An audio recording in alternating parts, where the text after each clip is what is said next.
Today I'm going to give you some tips about bitting your horse for my horse tips and videos of the month. I try to give people knowledge that will help them on a daily basis and try to get them some tips that will help with horses that don't quite understand what the horse really wants out of the human. A lot of times it ain't the horse's fault, it's a human's fault. If you can't approach a horse in a manner pleasing to the horse, then the horse don't have any idea of what you want out of them. So a lot of times it's some of the smallest details that starts here on the ground that will help you out once you get in the saddle. And if you're constantly snatching and jerking and poking on them, you get them frustrated before you ever get on their back. And once you get on their back, you've already got them frustrated and aggravated with you. Then it just keeps getting worse and worse until you end up not being able to do a lot of simple things with your horse. So today we're going to cover bitting. The number one trick that I do when I approach a horse is I have my headstall prepared correctly.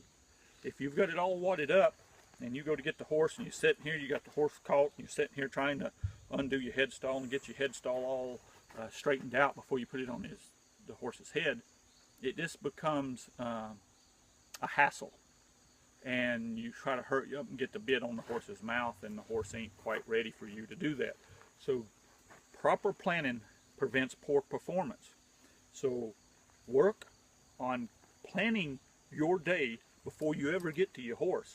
If you ain't got it planned out before you leave your house of what you want to do with your horse and what you want to get out of your horse, then it just makes a real aggravating day. So today we're just going to cover bitting. So work on getting it planned out. Just kind of stretch it. I stretch it over my arms. You can see I got my horse on this one and my bit on this one. So you just kind of get it all planned out, and it'll make it a lot easier for you and your horse.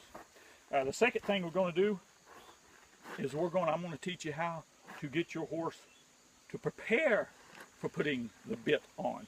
A lot of times the horse will be, his head's up in the air or moving around or fidgeting.